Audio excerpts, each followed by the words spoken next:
Hormuz প্রণালী নিয়ে শঙ্কা কাটছেই না। ইসরায়েল ও লেবাননের মধ্যে যুদ্ধবিরতি শুরু হওয়ায় শুক্রবার এই বাণিজ্যিক নৌপথটি খুলে দেয় ইরান। তবে মাত্র কয়েক ঘন্টার মধ্যেই তা আবার বন্ধ করে দেয়া হয়, কারণ শুরু থেকেই এই পথটির পুরো নিয়ন্ত্রণ করছে ইরান।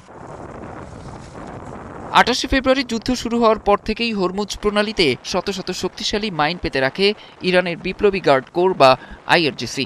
এখন সেই মাইনগুলোই হয়ে দাঁড়িয়েছে বিশ্ব অর্থনীতির সবচেয়ে বড় মাথা ব্যথা। তবে মার্কিন প্রেসিডেন্টের দাবি অনুযায়ী সেসব মাইন সরাতে কাজ করছেন তারা।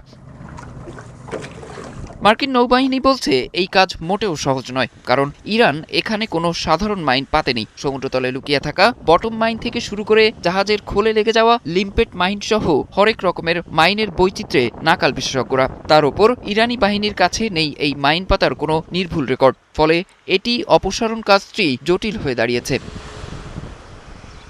তবে চেষ্টার কমতি রাখছে না যুক্তরাষ্ট্র। মাইন অপসারণে নিজেদের উন্নত যান ব্যবহার করছে দেশটির নৌবাহিনী। এই অভিযানে তারা ব্যবহার করছে লিটোরাল কমব্যাট শিপ। নতুন প্রজন্মের এই হালকা যুদ্ধজাহাজে রয়েছে রিমোট কন্ট্রোলড রোবট।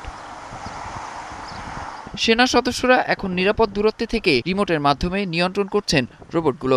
এই রোবটরাই সোনার সিস্টেম ব্যবহার করে মাইন খুঁজে বের করছে এবং তা ধ্বংস করছে। তবে মার্কিন নৌবাহিনী এবং হাডসন ইনস্টিটিউটের বিশ্লেষকদের মতে এই বিশাল এলাকা পুরোপুরি মাইনমুক্ত করতে কমপক্ষে ২ থেকে ৩ সপ্তাহ সময় লাগবে। পরিস্থিতির জটিলতায় এই সময় আরও বাড়তে পারে, যা বিশ্ববাজারে দীর্ঘমেয়াদী প্রভাব ফেলতে পারে বলে জানিয়েছেন বিশেষজ্ঞরা। অরিসুল ইসলাম, ৭১।